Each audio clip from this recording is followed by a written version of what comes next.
hipoglucemia, hipercapnia que se produce posterior al postoperatorio. A nivel cardiovascular, aumento de la estimulación simpática. Por lo tanto, vamos a tener, como hemos visto ya en fisiología, en la regulación cardiovascular, aumenta la frecuencia cardíaca, aumenta el volumen sistólico, ¿no? Entonces, el consumo de oxígeno también, entonces va a haber una isquemia del miocardio. Aquí va a haber una limitación de la actividad física, va a haber un éxtasis venoso, pues estamos bloqueando el estímulo simpático, ¿no? Entonces va a retenerse, los vasos están vasodilatados y la agregación plaquetaria, lo que nos puede provocar una trombosis venosa profunda. Y también efectos adversos a nivel gastrointestinal o urinarios, el hilio, que nos puede llevar a una sepsis, ¿no? Punto de partida del abdomen. Pacientes que son intervenidos de válvulas sigmoides, aquí en punto bastante. Las suturas las suturas que hacen los médicos, los cirujanos, hacen anastomosis terminales. Y en esas anastomosis terminales, muchas veces, si sube el estímulo simpático, se va a formar un hilio, y este hilio, como está aumentado, entonces el sistema simpático va a cerrar la circulación al tercer día, cuarto día, de la unidad de terapia intensiva. Nos informa de que el paciente nuevamente debe ingresar a sala porque la sutura se ha fistolizado. Y están todos los contenidos intestinales en la cavidad peritoneal, ¿no? Y peor todavía aún si es que manejamos estos pacientes con inotrópicos. La respuesta fisiológica al dolor son neuroendocrinos, o sea, del sistema endocrino y sistema nervioso, y también metabólico, ¿no? En este sistema neuroendocrino metabólico aumentan el tono simpático. Ustedes ya han visto esto, aumenta la estimulación hipotalámica. Entonces, acá hay aumento de secreción de catecolaminas, aumento de secreción de hormonas catabólicas como el cortisol, la ACTH, la hormona antidiurética, hormona de crecimiento. Y vamos a ver que disminuyen las hormonas anabolizantes, la insulina, la testosterona.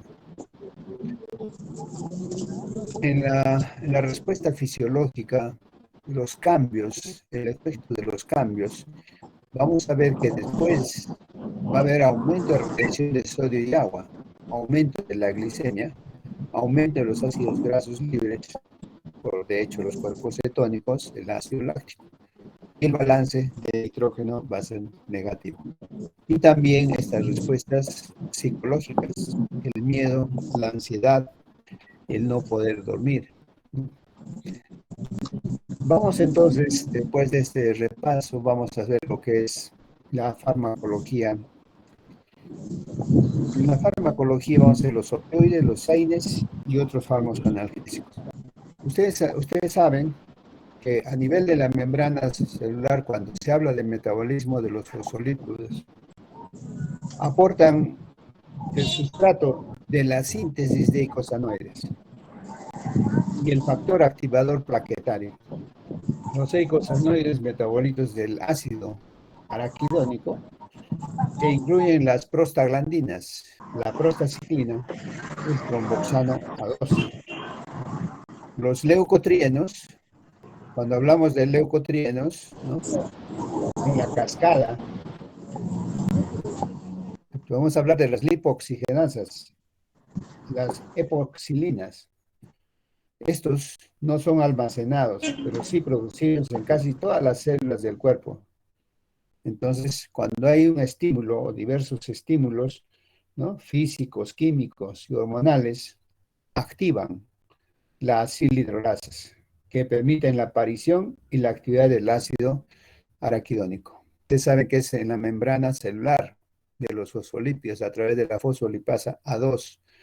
Pero miren acá el engaño que nosotros nos hacemos.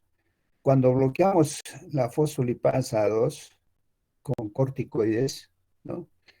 Entonces va a bloquear prácticamente, va a frenar la cascada del ácido araquidónico y no vamos a tener ciclooxigenasas ni lipoxigenasas, ¿no? Entonces, si nosotros no tenemos el ácido araquidónico, por más que nosotros tengamos corticoides, que estamos bloqueando el daño y el dolor, ¿no? Vamos a hacer que no se produzcan estas sustancias importantes para nuestro organismo. Entonces, las prostaglandinas son sustancias, ¿no?, que se liberan ante estímulos y activan los nociceptores. Pero los AINES, ¿no?, van a inhibir. Los AINES inhiben la síntesis de prostaglandinas, haciendo un bloqueo de origen donde se origina el estímulo. El metabolismo del ácido araquidónico, ¿no?, las vías de la ciclooxigenasa, las vías de la lipoxigenasa, ¿no?, se expanden, ¿no?, incluyen las vías principales de degradación. Entonces, estas dos isomorfas de las ciclooxigenasas, vamos a ver qué acciones hay en el ciclooxigenasa 1 o la ciclooxigenasa 2. El estímulo fisiológico, generalmente con la ciclooxigenasa 1, que es constitutiva, ¿no?, y vamos a ver el estímulo inflamatorio de la ciclooxigenasa 2, que es inducible. Y en el cerebro y en el corazón, la ciclooxigenasa 3, que es inducible. Hasta ahora el estudio no se ha llegado a dilucidar bien, pero uno de los medicamentos que es el paracetamol. Entonces, cuando nosotros hablamos de AINES, ¿no?, miren acá las prostaglandinas I2 en el endotelio vascular, en la mucosa gástrica, y hay alteraciones, pero necesitamos estas prostaglandinas. Como les decía anteriormente, si con corticoides bloqueamos la cascada del ácido araquidónico, no vamos a tener la protección. Las plaquetas en los tromboxanos A2, la agregación plaquetaria va a estar alterada por los AINES. En la prostaglandina E2, el riñón. En las prostaglandinas, cuando ya se habla del dolor, que es acá es inflamación, ¿no?, vamos a través de las proteasas, las prostaglandinas y otros mediadores inflamatorios. Los AINES son fármacos antiinflamatorios, analgésicos y antipiréticos. Quitan el dolor, bajan la fiebre y desinflaman. Hay un grupo heterogéneo de compuestos con frecuencia no relacionada químicamente, ¿no? Entonces, en la clasificación química, derivados del ácido salicílico, el mismo ácido salicílico, la aspirina, el trisacilalato de magnesio y colina, el diflunisal, salicitrato de sodio, salsalatos, olsalacina. Entonces son derivados del ácido acetilsalicílico. Derivados del para-aminofenol, el acetaminofén. Así, tenemos diferentes de la clasificación del indol y los ácidos indacéticos, la indometacina, endolac, ácidos heteroarilacéticos, el tolmentín, ketorolac o ketorolaco, ácidos arilpropiónicos, el ibuprofeno, el fluriprofeno, el fenoprofeno, naproxeno, ketoprofeno y la oxaprocina, como ácidos arilpropiónicos. Ácidos antranílicos, fenamatos, el ácido mafenámico y el ácido meclofenámico. Ácidos enólicos, el oxicam, que también lo utilizamos. A este grupo pertenece el piroxicam y el tenoxicam. Las pirosindionas, la fenilbutazona y oximilbutazona. Pero más importancia, nosotros tenemos que dar a los inhibidores selectivos de la COX-2, ¿no? Estamos hablando de la COX-1, la COX-2, el meloxicam, el rosecosib, el colecosib, ¿no?, y el etoricosib. Aquí tenemos los analgésicos orales no opioides seleccionadas. Tenemos nuevamente los salicilatos, los p-aminofenoles, los ácidos propiónicos, los indoles, los inhibidos de la ciclooxigenasa 2, ¿no? Acá tienen ya farmacología, que ustedes ya tienen conocimiento de este cuadro, inhibidores específicos de la COX-2, ¿no? Hay selectivos, emelocican, resorcican, colecozip. Los efectos comunes, la analgesia antiinflamatoria antipirética. Entonces, como analgésicos, sobre todo en dolores somáticos leves, moderados, ¿no? Que tienen capacidad de analgesia y capacidad antiinflamatoria. Los agentes, la dipirona magnésica, el metamizol, que es lo que también comúnmente se usa, pueden provocar reacciones cutáneas. La hipotensión arterial, somnolencia, cuando estas son administradas en forma muy rápida. El metamizol debe ser administrado intramuscular, no endovenoso. Si es endovenoso, bien diluido por vía endovenosa, ¿no? Con control de monitoreo. Y también el somnolencia. El desquetoprofeno, el enantión, muy potente antiinflamatorio. El ketorolaco también utilizamos, muy efecto analgésico antiinflamatorio. El paracetamol o acetaminofén. Este no tiene efecto antiinflamatorio, porque esta inhibe a la ciclooxigenasa 3 ya a nivel central y no tiene efecto en la periferia. Lo que queremos nosotros es tratar el dolor desde la periferia. El acetil salicílico, también en efecto antiagregante, antitrombótico. La administración de estos fármacos se hace por vía intravenosa, oral o sublingual. Entonces, llegamos a qué diferencia tenemos entre los AINES y los opioides, ¿no? Los dos actúan sobre los receptores nociceptivos del dolor. La acción farmacológica, ¿no? La analgesia. ¿Cuál es el lugar de acción de los AINES? ¿No? Preferentemente es en la periferia. Y los opioides a nivel central. Entonces, los opioides modulan el dolor, ¿no? La eficacia, los AINES es moderado, los opioides son intensos. Los opioides son los fármacos más potentes en la Tierra. Los usos clínicos, los AINES en dolores moderados, estamos hablando de periferia, cefaleas, artralgias, mialgias, traumatismo. Los opioides, dolores intensos, especialmente los viscerales. Otras acciones de los AINES es antitérmica, ¿no? Antiinflamatoria, antiagregante. La fiebre, la inflamación y la agregación plaquetaria. Mientras que los opioides producen sedación, sueño, tolerancia, dependencia de presión respiratoria. Los opiáceos, ustedes saben que tiene dos tipos de receptores. Los receptores mu, kappa, delta, sigma, epsilon, ¿no? Pero los receptores mu y kappa son los principales para tratamiento del dolor.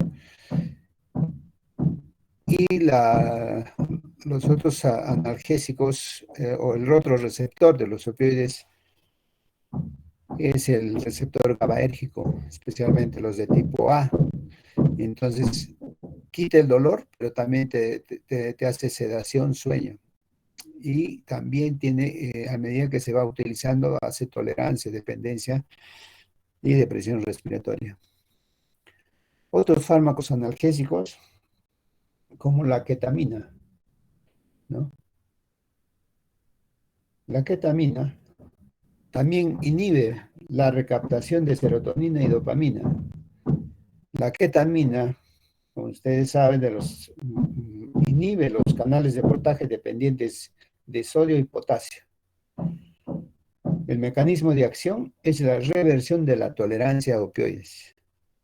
Se cree que es debido a una interacción entre el N-metil de aspartato, ¿no? La vía del óxido nítrico y el receptor opioide.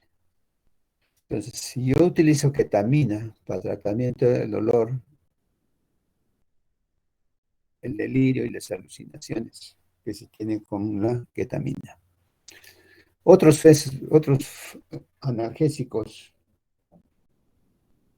el óxido nítrico, ¿no? El óxido nítrico se produce durante la conversión de la L-arginina a L-citrulina por las isomorfas del óxido nítrico sintetasa. Es un gas que modula las funciones,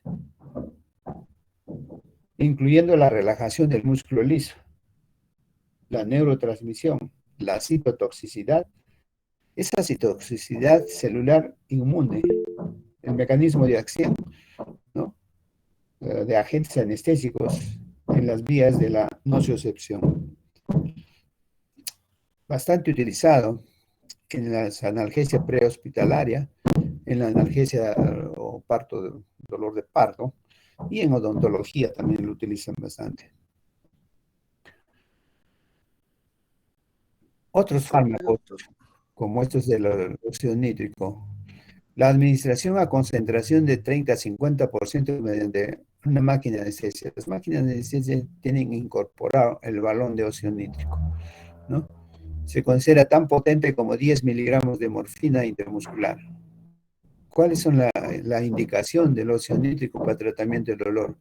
Experiencias muy dolorosas de corta duración, ¿no? Cambios de curas posoperatorias, el dolor, las odontalgias, la analgesia de parto, ¿no? El Entonox del óxido nítrico es un gas inhalable que contiene 50% de oxígeno y 50% de óxido nítrico. El riesgo, cuando utilizamos estos fármacos, es el riesgo de aspiración de contenido gástrico y por ende una neumonía aspirativa. La desmetomedina, ¿no? Alfa-2 agonista, se utiliza como coadyuvantes y reducen la dosis de otros analgésicos. Puede asociarse a otros fármacos, a otros analgésicos. Agentes como la clonidina, analgesia, análisis sedante, hipotensión bradicardia. Y la dexmedetomidina, menor hipotensión. Tienen todo el cuadro de la desmetomidina, alfa-2, alfa-2C y 2A, el locus coeruleus, ¿no? Sedación, el centro vasomotor del cerebro, ¿no? Que produce la ansiolisis.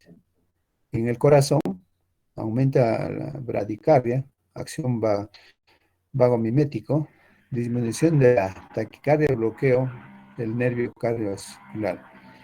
Asimismo, en el alfa-2, 2B, inhibición de la termorregulación basada en el sistema nervioso central, ¿no? Entonces acá puede producir este temblor, ¿no? Y tiriteo. Alfa-2B también en los vasos cerebrales, ¿no? Y vasculatura periférica, produce vasoconstricción. En la diuresis, el 2B, Doctor, sí, doctor, no podemos visualizar sus diapositivas. ¿a ver? Sí, doctor, sí se ve. ¿No? Entonces, estos son los otros fármacos analgésicos, la dexmedetomidina. Entonces, tenemos que tener entendido, conocer farmacología, ¿no? El mecanismo de acción, receptores alfa-2A, 2B y 2C, ¿no? Vamos a pasar ahora el dolor agudo postoperatorio. El dolor agudo postoperatorio, tenemos que hacer la evaluación. Tenemos que, ¿no? En lo posible, descifrar qué características tiene este dolor y planteamos las estrategias terapéuticas. Entonces utilizamos la escala de tratamiento del dolor del 1 al 10, la vía de administración. Puede ser por vía intramuscular, pero generalmente lo hacemos por vía intravenosa. Las técnicas de analgesia loco-regional, o sea, las técnicas de bloqueos, ¿no? Anestésicos locales, regionales. Y la analgesia controlada por el paciente, especialmente en analgesias de parto sin dolor, ¿no? Y otras técnicas que podemos utilizar. ¿Cómo hacemos la evaluación? La evaluación tenemos que tener el comienzo y duración, ¿no? Por ejemplo, en el postoperatorio, pacientes oncológicos, ¿no? ¿Cuándo comienza? ¿Cuánto está durando el dolor? y tratarlo. Luego, vemos la localización. ¿Dónde está localizado el dolor? ¿Cómo se distribuye? ¿Y qué características tiene el dolor? ¿No? Los factores que aumentan o disminuyen el dolor. Podemos hablar, obviamente, el frío es el que va a hacer que se presente más el dolor. El estado y actitud general del paciente, la postura que pone el paciente antiálgica, signos de actividad simpática, sudoración, variables hemodinámicas y respiratorio, ¿no? Un patrón respiratorio, ¿no? Característico cuando hay dolor. En la evaluación, cuando valoramos, Doctor, sí, disculpe, doctor, creo que la línea está fallando, se volvió a ir sus diapositivas, no se visualiza nada. ya se puede ver. Sí, doctor. Sí, doctor. Entonces, el dolor agudo postoperatorio, ¿cómo lo evaluamos en sala de operaciones? Hacemos la valoración, la intensidad y severidad. Hay una escala análogo visual de 0 a 100 milímetros, de 0 sin dolor, 100 el peor dolor, ¿no? Esta escala, ¿no? Cuando vemos el mínimo dolor y el máximo dolor. En la escala puntuación numérica, ¿no?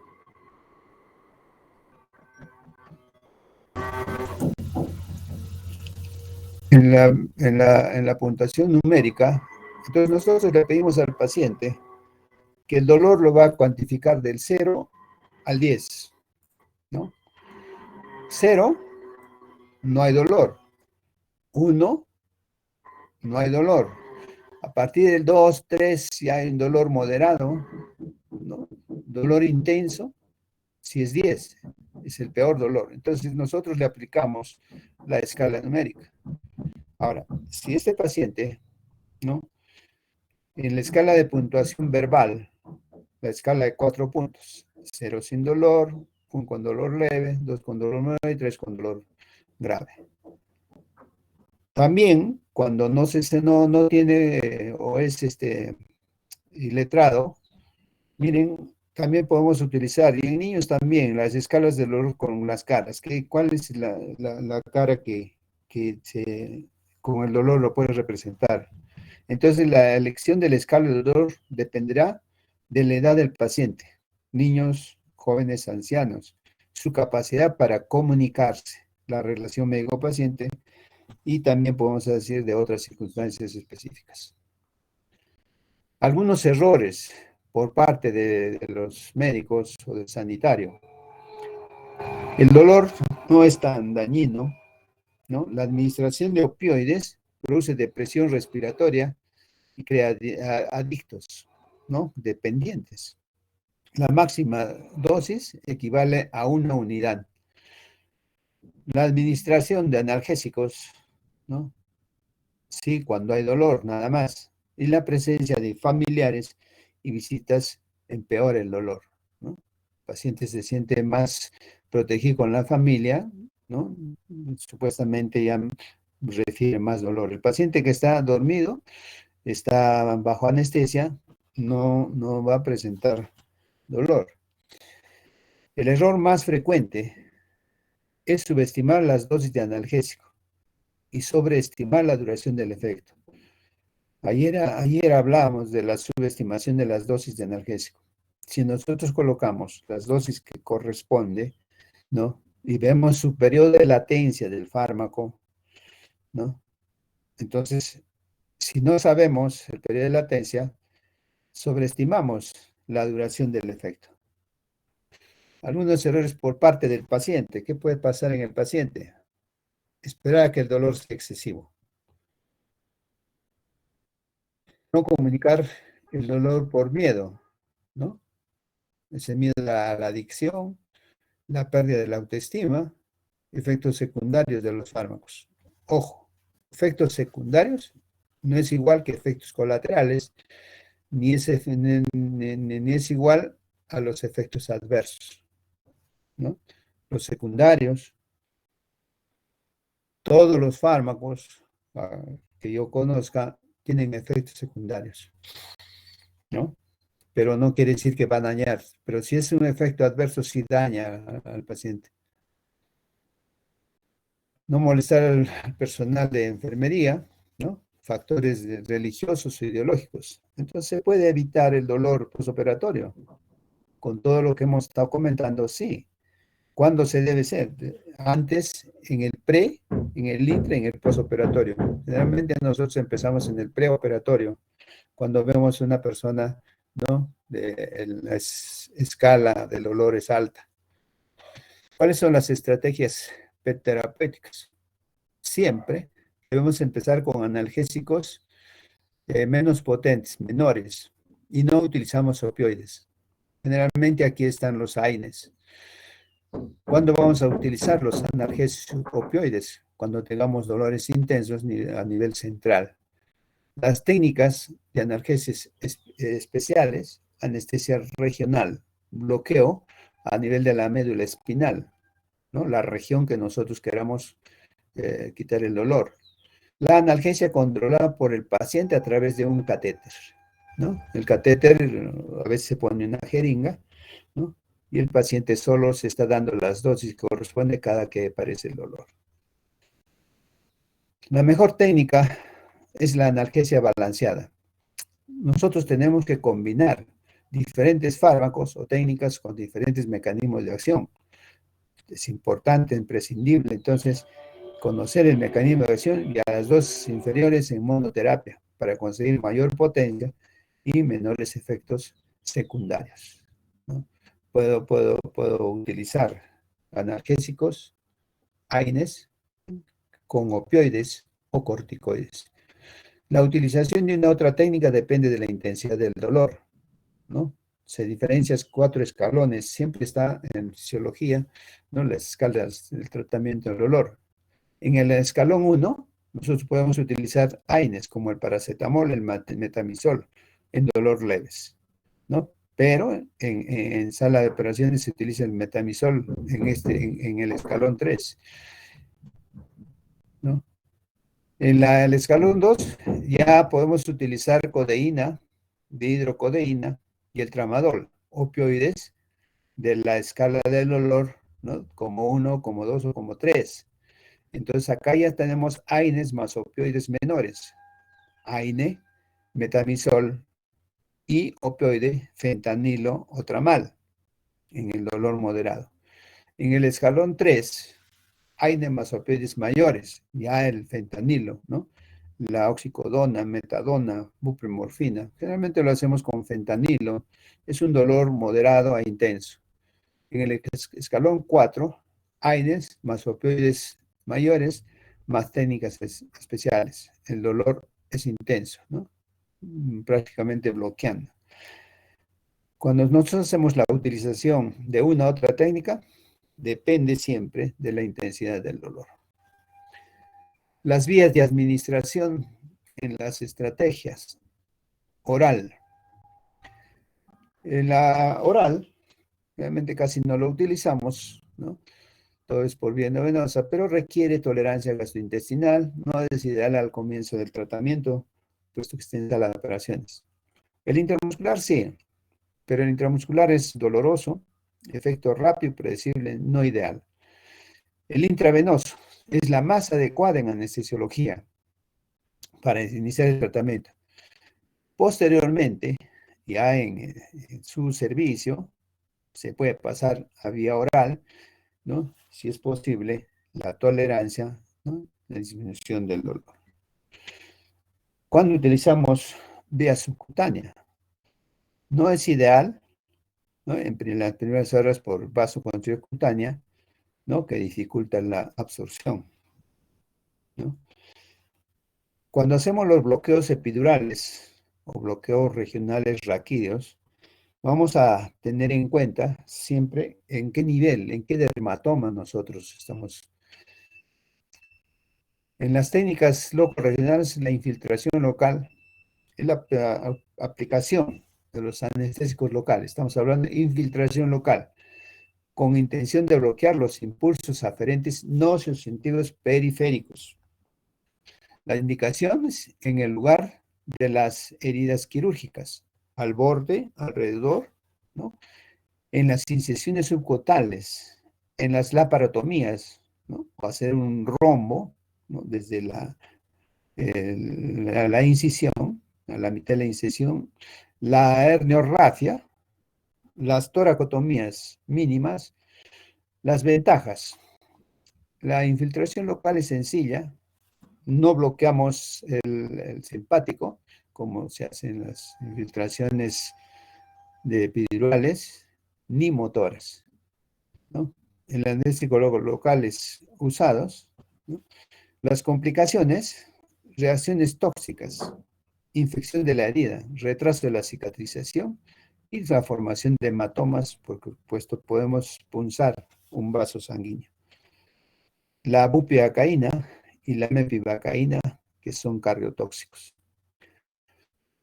En la anestesia, una técnica de anestesia local regional es la epidural. Acá en la anestesia epidural, analgesia epidural también, por ejemplo, para terapia del dolor, posparto o preparto. Utilizamos anestésicos locales, ¿no? Combinados con opiáceos, ¿no? La silocaína o la bupivacaína con fentanilo. Entonces, las indicaciones, cirugía torácica, abdominal o también las de rodilla. Otros bloqueos, los bloqueos paravertebrales, los bloqueos intercostales, bloqueos de los nervios intercostales en la parte posterior del tórax, a 7-8 centímetros de la línea media indicada, ¿no? Donde se realiza. Por ejemplo, para toracotomías, traumatismos torácicos. El bloqueo interpleural, tenemos que tener los equipos de monitorización. Miren acá, este es un paciente que está controlando, ¿no? Su dolor. Está haciendo una analgesia controlada por el paciente. ¿Cuál es el concepto? Está autoadministrándose en bolos, ¿no? De analgesia a intervalos prefijados. ¿Quién puede decir? Pero yo me pregunto, estas bombas que están programadas, a pesar de que no tenemos en nuestro medio, pero sí utilizamos esta analgesia controlada por el paciente, ¿no? Entonces, si el paciente es ansioso, temeroso, se puede colocar más dosis. Entonces, ahí vienen las complicaciones, porque tiene que estar siempre presente alguien, ¿no? Cerca o por los pasillos. El tiempo de cierre está programado previamente. Permite dejar un tiempo suficiente para que actúe el fármaco, ¿no? Y estas bombas, ¿no? Que evitan la sobredosificación. Cuando el paciente utiliza, ¿cómo debe ser el inicio? Por ejemplo, si utilizamos morfina, ¿no? 1 miligramo o hidromorfona 0,2 miligramos o fentanilo 25 a 30 microgramos. Este bloqueo dura 6 a 8 minutos, ¿no? Sin infusión basal, sin límite en 4 horas. Ahora, si hay un adecuado en control del dolor, recibe 2 a 3, ¿no? Demandas por hora. Si pasa el dolor, hacemos un cebado, y si es de cebado, se agrega adyuvantes no opioides, AINES, o también utilizamos técnicas regionales. Si no se procede, administramos un bolo y aumentamos la dosis a bolos de 1,5 a 2 miligramos. El control adecuado del dolor, el control inadecuado del dolor. Cuando es el control inadecuado del dolor, pacientes ansiosos, el bolo e infusión basal de 1 miligramo por hora. Pero si el paciente hay mejoría, satisfacción, continuar también el bolo del paciente debe estar administrando. En el paciente consumidor crónico y cuando hay tolerancia, usar siempre la infusión basal. ¿Cuáles son las estrategias terapéuticas para el control del dolor por el paciente? ¿No? La comparación de los niveles sanguíneos, ¿no? Los bolos que se da y la analgesia controlada por el paciente. Entonces tenemos una ventana terapéutica teórica. Hacemos una concentración de los fármacos o analgésicos que estamos utilizando y el tiempo, ¿no? Si nosotros vemos depresión respiratoria, hipnosis, ¿no? y en el otro extremo, el dolor, aumento de la tensión arterial y frecuencia cardíaca, entonces vamos a tener estos fármacos, sedación y analgesia, ¿no? La sedación puede ser con el fentanilo, el tramal, ¿no? Y la analgesia con el metamizol, ¿no? De esas dos formas podemos nosotros hacer la ventana terapéutica. ¿Cuáles son las ventajas en la analgesia controlada por el paciente? Permite mantener un estado de analgesia estable sin fluctuaciones. Son pacientes responsables. Individualización de las necesidades de analgésicos. Disminuye la ansiedad asociada al dolor. La dosis total va a ser siempre inferior y disminuye las complicaciones asociadas al empleo, a los empleos de los opiáceos, que es nuestro mayor temor. Y requiere menor dedicación del personal de enfermería y la técnica es fácil de manejar. Siempre se enseña a los pacientes. Pero hay inconvenientes. Requiere que el paciente colabore, no aplicable en todos los pacientes, y precisa que el personal de enfermería entienda la técnica, porque hay personas o personal de salud que no conoce la técnica. Otras técnicas, el frío, la crioanalgesia, es enfriamiento de los nervios periféricos a temperaturas de -5 grados, ¿no? -20 grados. Aquí va a producir una desintegración de los axones, desintegración de la mielina, ¿no? El perineuro y el epineuro permanecen intactos. Vamos a ver que interrumpen la conducción durante varias semanas.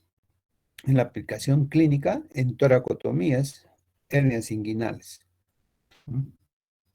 Acá, aplicando la crioanalgesia, ¿no? En el nervio, temperaturas de -5 grados, ¿no? Aire frío. Miren acá, las técnicas que están haciendo un bloqueo y también en los dolores herniarios. ¿Cuáles son los métodos psicológicos? Nosotros tenemos que hacer la psicoterapia. Vamos a darle apoyo psicológico a los pacientes. Hacer los comentarios pertinentes, tranquilizadores. La información siempre se hace en el preoperatorio, ¿no? Y hacer terapia de relajación. Del TENS es un instrumento que utilizamos en anestesia, la estimulación nerviosa eléctrica transcutánea, ¿no? Es un electrodo que se aplica sobre la piel, tiene un estimulador que genera ondas y produce una sensación vibratoria, hormigueante y calmante.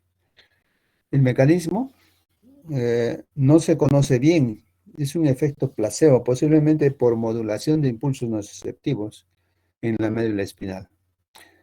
Aquí tenemos nosotros que estimulando un nervio mixto con estímulos no dolorosos serían capaces de inhibir la transmisión cefálica de los impulsos nociceptivos. ¿Cuál sería la ventaja? Ausencia de efectos secundarios, la técnica es sencilla y no es invasiva. Nosotros tenemos en sala de operaciones, no este equipo, pero tenemos los electrodos y lo llevamos al monitor, ¿no? Entonces, este estimulador le genera las ondas, sensación vibratoria, hormigante, calmante, electrodos en la piel. Estas ondas en milivoltajes. Pasemos al dolor crónico, ¿no? Ya la valoración del paciente con dolor crónico, una buena historia clínica, exploración, evaluación psicológica, los métodos diagnósticos, diagnóstico, el tratamiento farmacológico y las técnicas invasivas. Entonces vamos a tener la valoración del paciente con dolor crónico.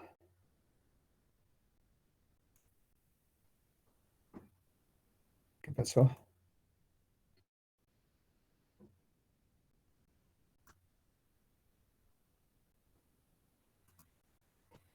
Hemos dicho que en el dolor agudo también utilizamos estas técnicas. Una historia clínica y exploración, ¿no? Detallada. Localización del dolor, tiempo de aparición. La intensidad normalmente se emplea a la escala análoga visual, ¿no? O la verbal, que es lo que habíamos mencionado. En la evaluación psicológica se emplea si no es evidente una causa del dolor o bien cuando la intensidad del dolor es desproporcionada con respecto a la lesión. Y la depresión es muy común en pacientes con dolor crónico. Y diferentes métodos diagnósticos que podemos utilizar. ¿Cuáles son esos métodos diagnósticos? Estudios de imagen, ¿sí? Miren acá cómo se hace estos estudios de imágenes de migrañas, ¿no? Radiografías simples o la tomografía ser computarizada, la resonancia magnética y esto que es la gammagrafía. La electromiografía y estudios de conducción nerviosa, ¿no? Estos van a confirmar el diagnóstico, por ejemplo, en los síndromes de atrapamiento, patología radicular, traumatismo nervioso, el origen orgánico del dolor, cuando se sospecha de un síndrome funcional o psicógeno. La termografía, ¿no? Que es un método diagnóstico también, mide el calor, ¿no? Emanado del cuerpo. Inflamación, por ejemplo, acá en el tercer dedo. El registro del calor emitido en forma de energía infrarroja desde la superficie del cuerpo. Esta emisión es normalmente simétrica en el área homóloga. Las diferencias entre áreas homólogas no suelen ser de mayor a 0,5 grados centígrados. Por ejemplo, en distrofias simpáticas reflejas. La utilidad de este método sirve para diagnóstico y monitorización de la respuesta al tratamiento que se le está dando. También en la termografía se registra la temperatura de la superficie de una parte del cuerpo y da como resultado una imagen que muestra las diferencias de temperatura en sus distintas partes. Mediante la captación de radiación infrarroja del espectro electromagnético, utilizar cámaras termográficas pueden convertir la energía radiada en información sobre la temperatura. Las estructuras óseas y musculares se recalientan por el aumento del flujo sanguíneo. Entonces, un autor, Fernández, cuando encontramos asimetrías, podemos deducir que hay una sobrecarga o que hay un riesgo de lesión.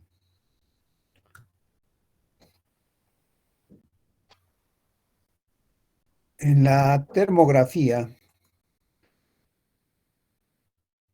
también, ¿no? Vamos a ver que para intentar detectar y prevenir las molestias previas a las lesiones séricas, ¿no? La tecnología usada hasta el momento en el ámbito industrial, la termografía, un sistema que mide el calor emanado por el cuerpo, pero hay poca literatura al respecto, ¿no?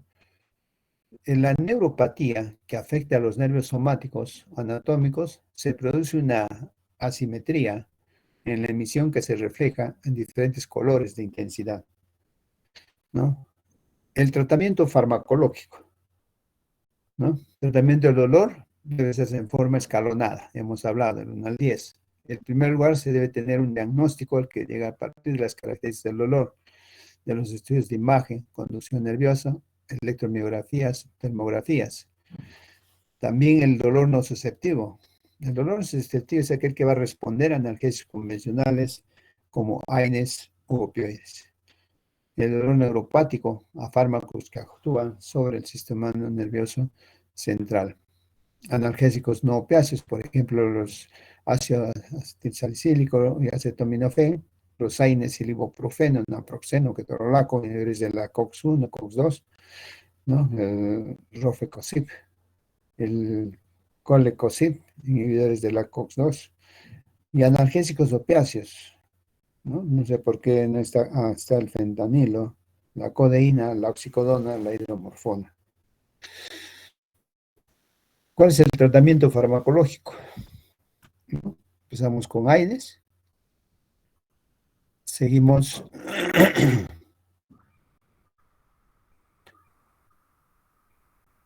Con los opioides, luego con los antidepresivos, podemos también anticonvulsivantes, neurolépticos, corticoides y anestésicos locales,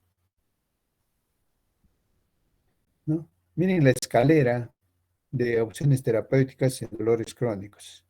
Si nosotros vemos la intensidad del dolor, leve, moderado, severo, severo, ya muy severo, ¿no? Del 0 al 10, vamos a ver que del 0 al 2, no opioides leves más ayudantes. Si persiste, pasamos a los opioides leves, no opioides más un coadyuvante. Si persiste, pasamos a los opioides potentes, no opioides ayudantes, ¿no? Si persiste, opioides potentes, no opioides más ayudantes. Y aquí hacemos los bloqueos. Bloqueos intraespinal, bloqueos nerviosos o estimulación eléctrica. Y también intervencionismo con radiofrecuencia, terapia implantable, los implantes para el tratamiento del dolor. En neurocirugía, bloqueos neurolíticos, terapia implantable, se utiliza los opioides, anestésico local, y los bloqueadores de los alfa-2A. Y si es ya el dolor más intenso, continúa a los niveles 4, estímulos cerebrales profundos. Los antidepresivos en el tratamiento del dolor.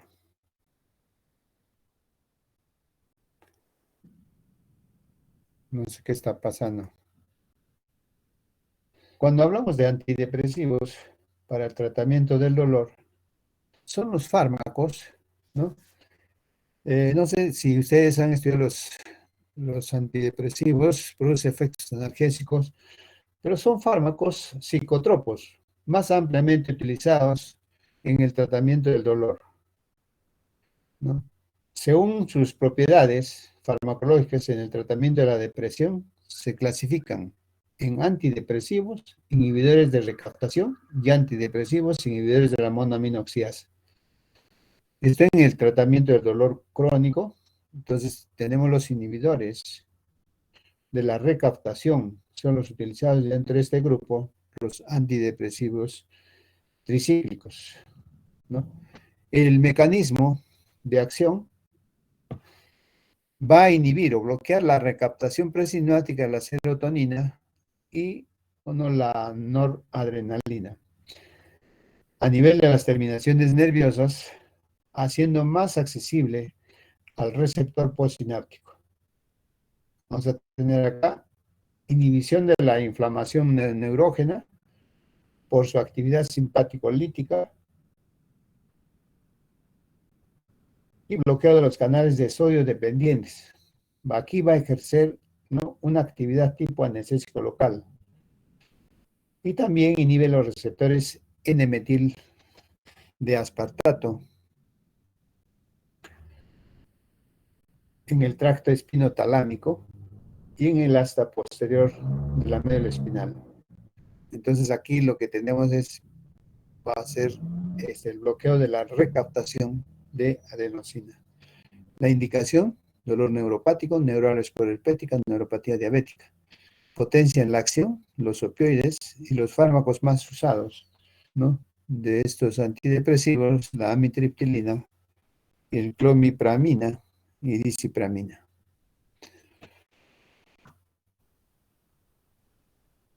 Se emplea también el tratamiento del dolor neuropático, sobre todo para dolores lancinantes, ¿no?, tipo calambres, como la neuralgia del trigémino, ¿no?, neuropatías diabéticas o isquemia, neuralgias posherpéticas, ¿no? Estos anticonvulsivantes producen un efecto analgésico a una dosis menor que la dosis anticonvulsivante. Indicación: dolor neuropático.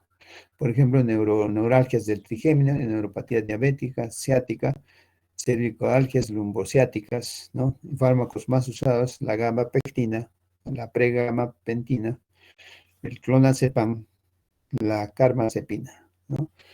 Es importante que recordemos el mecanismo de acción, ¿no? potenciación de la inhibición GABAérgica, ¿no? Ustedes ven acá el GABA, ¿no? Entonces, el GABA es un inhibidor. Si lo potenciamos, va a inhibir más, ¿no? Entonces, este va a activar los canales de cloro, ¿no? Va a haber una hipercloración intracelular, pero va a haber una hiperpolarización. El potasio va a salir. También los neurolépticos, ¿no? A veces útiles, comunes, son fármacos, ¿no? Que se utilizan en forma específica en el tratamiento de las psicosis esquizofrénicas. Actualmente son considerados escasamente eficaces para el tratamiento del dolor agudo y moderadamente útiles en el dolor crónico neuropático refractario. Carecen de acción analgésica, excepto el levomepracina, ¿no? Y los fármacos más utilizados, sulfenacina, haloperidol y clorpromacina, ¿no? El haloperidol, que mucho lo utilizamos en anestesiología, ¿no? El mecanismo de acción bloquea los receptores dopaminérgicos en el sistema mesolímbico, ¿no? Entonces, si nosotros vemos estas descargas de utilización de estos fármacos, ¿no? Vamos a ver, los corticoides hemos dicho que son potentes antiinflamatorios. Entonces, si nosotros los corticoides los estudiamos, ¿no? A través de las fosfolipasas, acá se inhibe prácticamente, ¿no? No se forma el ácido araquidónico, prácticamente va a aplicar toda esta acción, ¿no? De las ciclooxigenasas y las lipooxigenasas. Este está indicado en dolores por compresión nerviosa periférica, medular o cerebral de origen tumoral, dolor óseo por metástasis, dolor por inflamación de tejidos blandos. Fármacos usados, la dexametasona, ¿no? Dolor por compresión nerviosa medular, triamcinolona, betametasona, y se usa para infiltración epidural o perineural, que lo hacemos. Para terminar, los anestésicos locales, ¿no? Que ya van a estudiar el día lunes, se administran en algunas ocasiones por vía intravenosas. El dolor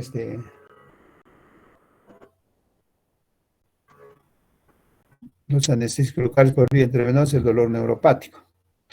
Vía intravenosa, solo estamos hablando de la silocaína.